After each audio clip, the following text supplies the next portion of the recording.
एवनी ऐसे शहर में रहती है जहाँ सुकून कम है और प्रॉब्लम्स ज्यादा है। वह आए दिन अपने आसपास हो रही सुसाइड देखती रहती है और मरने वाले शख्स को देख के यही सोचती है कि वह क्या मेंटेलिटी थी जो उन्होंने सुसाइड करने का फैसला लिया। जहाँ किसी को किसी की मौत से फर्क नहीं पड़ता, वहाँ मासूम एवनी अनकंफर्टेबल फील करती है। वह ऐसी सुसाइड से बहुत डिस्टर्ब होती है क्योंकि एवनी एक बहुत अच्छी लड़की है जो सोल के एक रेस्टोरेंट में खाना बनाने का काम करती है। जुंगमिन उसकी कोवर्कर उसकी अच्छी सहेली है और वह उसके साथ शेयरिंग में रहती है। एक दिन उसे मिलने मिसेस जो नाम की बूढ़ी औरत आती है। वह उसे कहती है कि एक बहुत ही रिच फैमिली को हाउसमेड की जरूरत है जो उनके बच्चों को संभाल सकती है और घर का काम भी कर सकती है। पैसे अच्छे मिल रहे हैं, यह सोचकर एवनी जॉब को स्वीकार करती है। वह ट्रेन पकड़ के उस जगह रवाना होती है। घर की मालकिन हारा प्रेग्नेंट है। उसके पेट में जुड़वा बच्चे हैं जिनका जन्म होने के बाद उन्हें भी एवनी को ही संभालना है। एवनी को कोई प्रॉब्लम नहीं क्योंकि पैसे अच्छे मिल रहे हैं। घर की मालकिन उसका पोलाइटली स्वागत करती है। अब एवनी का उस घर में एज अ हाउसमेड काम शुरू होता है। फैमिली बहुत ही अमीर है तो उनके तौर तरीके भी उसी प्रकार के हैं। वहाँ खाना खाया कम जाता है और फेंका ज्यादा जाता है। बचे हुए खाने में से ही नौकरों को खाना खाना पड़ता है। खाना कॉन्टिनेंटल ही सही मगर है तो किसी का झूठा। एवनी को इससे भी कोई प्रॉब्लम नहीं। उस घर में चो और एवनी यह दो ही मेड है। चो का स्वभाव थोड़ा रुखा रुखा है। घर में एक ही सुकून की चीज है और वह है नामी, घर के मालिक की 7 साल की बेटी। एवनी उससे बड़े प्यार से पेश आती है क्योंकि उसको संभालना यह भी एवनी के एक कामों में से एक काम है। मगर उस घर के बाकी लोगों से अलग नामी का स्वभाव है। वो बहुत ही प्यारी और विनम्र लड़की है। खाने के टेबल पे उसकी माँ उससे पूछती है कि क्या तुम्हें नई मेड पसंद आई, तो वह चुलबुली लड़की बोलती है मुझसे ज्यादा तो उसे मैं पसंद आई। मुझसे मिलके वह ज्यादा खुश है।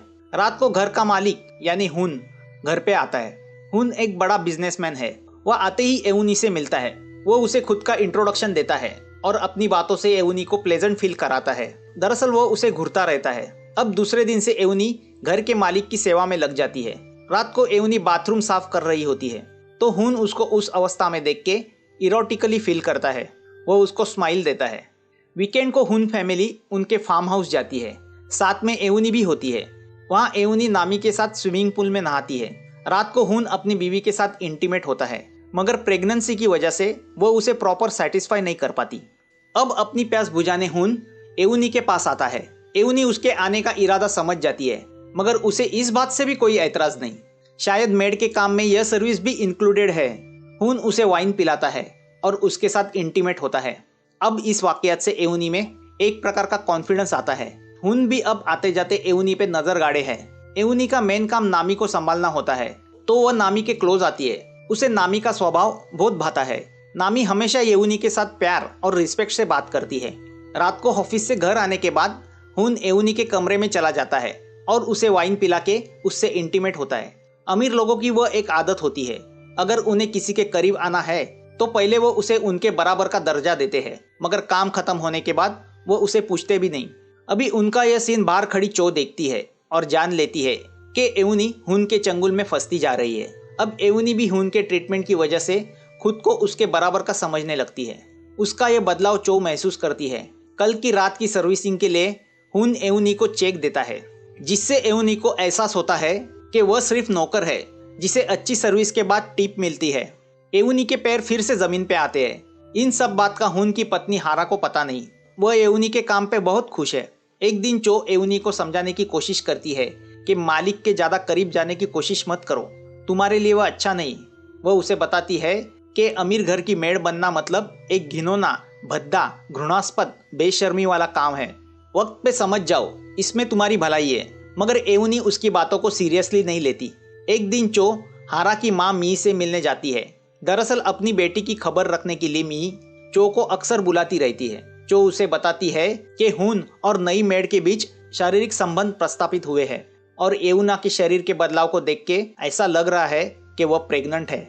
मिही जानती है उसका जमाई एक अमीर खानदान का है और अमीर खानदान के लोगों के तो शौक ही होते हैं कि वो मेड के साथ एंजॉय करे, मगर वह चाहती है कि इसका असर उसकी बेटी की जिंदगी पे ना पड़े। यहाँ एवनी अपने और हुन के संबंधों के बारे में उसकी सहेली जुंगमिन को बताती है। अब जुंगमिन को उसके बारे में चिंता होने लगती है क्योंकि उसने दुनिया देखी है। वह एवनी से कहती है कि वह जल्द से जल्द वह जॉब छोड़ दे, मगर एवनी उसकी बात नहीं मानती। एक दिन एवनी सीढ़ी पे चढ़ के झुंबर साफ कर रही होती है।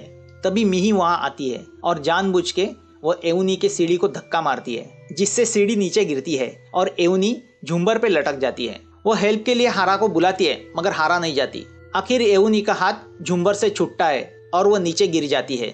उसके सर पे चोट आती है। उसे हॉस्पिटल लाया जाता है, जहाँ स्कैनिंग करने पे पता चलता है उसे ज्यादा चोट नहीं आई।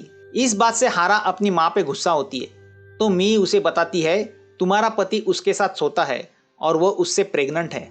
उसकी बातें सुनकर हारा तिलमिला जाती है।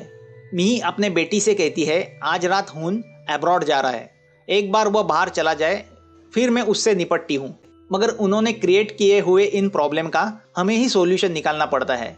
यहाँ हॉस्पिटल में एवनी के शरीर का पूरा चेकअप करने के बाद डॉक्टर उसे कहती है कि वह प्रेग्नेंट है। एवनी को समझ में नहीं आता इस बात पर क्या रिएक्ट करे। एवनी की सहेली आने वाली मुसीबत को समझ जाती है और उसे सलाह देती है कि वह अपना बैग पैक करे और उस घर से बाहर निकले, भले वह बच्चा रखना चाहे या एबॉर्शन करना चाहे। अब एवनी फिर से उस घर में आती है। जुंगमिन उसे एक हर्बल जूस देती है क्योंकि वह प्रेग्नेंट है। एवनी से मिलने हारा आती है, मगर अब उसके चेहरे पे गुस्सा है। उसे यह बात हजम नहीं हो रही कि इस मेड के साथ उसका मिलियनर पति सोता है। एवनी खुद अच्छी है तो उसे लगता है कि सारी दुनिया अच्छी है। यहाँ हारा अपने पति को कोसती है तो उसकी माँ उसे कहती है कि जो रिच फैमिली में जन्म लेते हैं उनका यही प्रॉब्लम होता है। उन्हें लगता है दुनिया में जो कुछ है सब उनके लिए है और वो उन्हें मिलता भी है। धीरे धीरे वही उनका नेचर बन जाता है। पैसे से नहीं तो ताकत से वह उस चीज को पा ही लेते हैं। मगर गरीब कमजोर होते हैं, वह लड़ नहीं सकते, तो उन्हें ही टारगेट करना बेटर होता है। पति को जो करना है उसे करने दो, तुम रानी बन के रहो, पति को मत कोसो। हुन जितना दूसरा अमीर पति नहीं मिलेगा। उस मेड का इंतजाम करने के बारे में सोचो, दूसरी मेड कभी भी मिल सकती है। फिर भी हारा यह बात हजम नहीं कर पाती और रात को गोल्फ स्टिक लेके एवनी को मारने जाती है, मगर आइन वक्त पे वह अपने आप को रोक लेती है। रात को नहाते वक्त एवनी चो को बोलती है कि वह यह जॉब छोड़ने की सोच रही है। चो उसे कहती है कि अगर वह जॉब छोड़ना चाहती है तो किसी को बिना बताए यह घर तुरंत छोड़ दे, उसी में उसकी खैरियत है। मगर एवनी का दिल नहीं मानता कि कैसे वो मालकिन को बिना बताए यह घर छोड़े। यहाँ मी अपने बेटी के दिल में जहर घोलने का काम जारी रखती है। वह उसे कहती है अगर उस मेड को ऐसे ही छोड़ दिया तो एक दिन वह बच्चा लेके यहाँ आएगी और प्रॉपर्टी में हिस्सा मांगेगी, तब क्या करोगी? कुछ $1 मिलियन की बात नहीं, वह तुम्हारी जिंदगी नरक बना देगी। तो इससे पहले कि बहुत देरी हो उसका अभी फैसला करना होगा। तभी एवनी अपने जॉब छोड़ने की बात करने हारा के कमरे में आती है। हारा उसे 2 चाटे मारती है और बोलती है मैं तुम्हारे साथ पोलाइटली पेश आई और उसका तुमने मुझे यह सिला दिया। मी उसे 100,000 का चेक देती है और कहती है कि वह अपना एबॉर्शन कराए। एवनी को समझ में नहीं आता उसके प्रेगनेंसी की बात इनको कैसे पता चली। हारा जानती है कि एवनी को बच्चे से बहुत लगाव है, तो वह कभी एबॉर्शन के लिए राजी नहीं होगी। यहाँ चो एवनी की बेवकूफ़ी पे उस पर बहुत गुस्सा होती है। इतना समझाने के बावजूद वह हारा से बात करने गई थी। वह उसे सलाह देती है कि वह एबॉर्शन करे। रात को नामी एवनी के पास आती है और उससे कहती है कि वह आराम से सो जाए, अब वह उसके पास पहरा देगी। एवनी उसे बोलती है कि उसे पहरे की क्या जरूरत है, तो उस पर नामी उसे बताती है कि उसने उसकी आंखों से मी को जानबूझकर सीढ़ी को धक्का देते हुए देखा। मगर एवनी दिल की इतनी अच्छी है कि उसका दिल इस चीज को मानने को तैयार नहीं होता। वह नामी को बोलती है कि वह एक एक्सीडेंट था। अब छोटी नामी उसे बोलती है कि तुम दिल की बहुत अच्छी हो, इसलिए तुम्हें सब अच्छे लगते हैं, मगर वैसा नहीं है। नामी की बातों से एवनी सोच में पड़ जाती है। दूसरे दिन हारा अपने एक पहचान के डॉक्टर से बच्चा गिराने की दवा लाती है और एवनी के हर्बल जूस की जगह उसे बदलती है। भोली एवनी उसे पीती है। एवनी नामी को बताती है वह चाहती है कि उसे नामी की तरह लड़की हो जो उसका ख्याल रखे। यहाँ हारा की ड्यू डेट नजदीक आती है तो वह हॉस्पिटल जाती है, मगर जाने से पहले वह चो को एवनी पे नजर रखने को बोलती है। एवनी घर से भागने की कोशिश करती है, मगर सिक्योरिटी वाले उसे पकड़ के वापस घर लाते हैं। यहाँ हॉस्पिटल में हारा जुड़वा बच्चों को जन्म देती है। उस बात पे हुन हारा का किस लेने जाता है तो हारा गुस्से से उसके होठों को काटती है, जिससे हुन गुस्सा होकर घर आता है। वह आईने में अपने होठ देखने लगता है। तभी उसे बाथरूम से आवाज आती है। वह बाथरूम का दरवाजा खोलता है। अंदर टब में एवनी नहा रही होती है। उसे अपने बेडरूम की बाथरूम में नहाते देख हुन को ताज्जुब होता है। एवनी भी अपने मालिक का रिस्पेक्ट करने के मूड में नहीं है। वह उससे ऐसे बिहेव करती है कि वह उसकी बीवी है, घर की मालकिन। वह हुन को बताती है वह उसके बच्चे की माँ बनने वाली है। उसकी बातें सुनकर अब हुन शॉक होता है। वह उसे यह भी बताती है कि उसकी बीवी को इस बात का पता चल चुका है। वह बताती है कि उसने बच्चे को रखने का फैसला किया है। तभी अचानक एवनी के पेट में दर्द होने लगता है। उसके मुंह से खून आने लगता है। अब टब खून से भर जाता है। एवनी हुन को बताती है कि वह उसके बच्चे को बचाए। वह उस बच्चे को लेके कहीं दूर चली जाएगी। हुन एवनी को हॉस्पिटल भेजता है जहां मी डॉक्टर से उसका एबॉर्शन कराती है। अब एवनी को घर से निकाला जाता है। मी हुन को बताती है कि एवनी का बच्चा गिराया गया है। उसकी बातें सुनकर हुन उस पर गुस्सा होता है। उसे गुस्सा बच्चा गिराने का नहीं बल्कि मी ने यह सब किया उसका है। वो मी को कहता है यह घर उसका है, एवनी के पेट में बच्चा उसका है, तो उसका क्या करना है इसका फैसला भी वही करेगा। उसके घर के मैटर में उसकी सास को टांग अड़ाने की कोई जरूरत नहीं। मगर एबॉर्शन से चो को बहुत दुख होता है। एबॉर्शन से आने के बाद चो एवनी को बताती है कि वह हेल्पलेस थी, सब डिसीजन मी ने लिया। एवनी उसे बताती है कि नामी ने मी को देखा कि कैसे उसने एवना की सीढ़ी को धक्का दिया। मतलब उस वक्त मी को पता था एवनी प्रेग्नेंट है। यह कैसे हो सकता है जबकि उस वक्त उसे खुद को ही पता नहीं था कि वह प्रेग्नेंट है। यहाँ चो एवनी को बताती है कि उसी ने मी को यह सब बताया। एवनी की बॉडी लैंग्वेज से उसे पहले ही पता चल चुका था कि वह प्रेग्नेंट है। उसकी बातें सुनकर एवनी को शॉक लगता है। वो चो को चाटा मारती है। चो कुछ नहीं बोलती। वो एवनी को चेक देती है और कहती है कि किसी अच्छे लड़के से शादी करो और बच्चा पैदा करो। एवनी उसे सिर्फ एक ही बात कहती है, मैं इस सब का बदला लूंगी। एवनी अब अपने सहेली के पास लौटती है। जुंगमिन उसे कहती है कि पिछला सब भूल जाओ और नए सिरे से अपनी जिंदगी शुरू करो। मगर एवनी यही भूलना नहीं चाहती। उसके दिमाग में एक ही चीज होती है, एक अमीर आदमी ने एक गरीब का बच्चा मार डाला। दूसरे सुबह वह कुछ फैसला करके वापस हुन के घर आती है। वह हारा के जुड़वा बच्चों में से एक को उठाती है और उसे अपना दूध पिलाती है जो उसकी कब से आरजू थी। तभी वहां हुन आता है। वह यह सब देख के शौक सा हो जाता है। अब एवनी घर में ही कहीं चुप जाती है। अब हुन, हारा और मी सब हॉल में आ जाते हैं। वह चो को बताते हैं कि वह एवनी को ढूंढे, मगर चो उन्हें बताती है कि उसने उनकी नौकरी छोड़ दी है। तभी ऊपर एवनी आती है। वह नामी को हाय करती है। नामी उसे पूछती है कि तुम्हारे पेट में जो बेबी थी उसका क्या हुआ।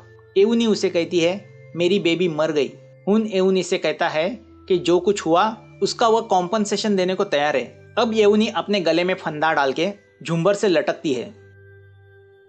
फिर वह अपने शरीर को आग लगाती है। हुन, हारा, मी और नामी वह सब वाकयात देखते रह जाते हैं। हुन फैमिली के साथ घर के बाहर आता है। यह सब नज़ारा छोटी नामी शौक होके देखती रहती है। इस वाकयात को कुछ दिन बीतते हैं। नामी का बर्थडे आता है। हुन शैंपियन खोलता है और नामी के ग्लास में डालता है। जो कुछ हुआ था वह सब लोग भूल चुके हैं। नामी के बर्थडे की खुशियां मना रहे हैं।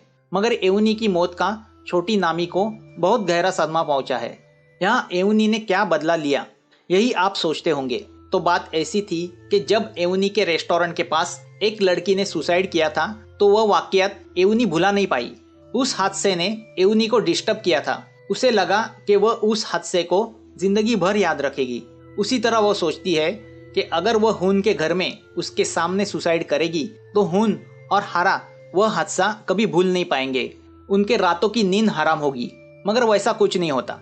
हुन और हारा जैसे खुदगर्जों को एवनी के मौत से कुछ फर्क नहीं पड़ता, मगर छोटी नामी को फर्क पड़ता है। दिल की सच्ची नामी उस हादसे को अब जिंदगी भर याद रखने वाली थी। उसके चेहरे से वह मासूम हंसी हमेशा के लिए चली गई थी। मूवी यहाँ खत्म होती है।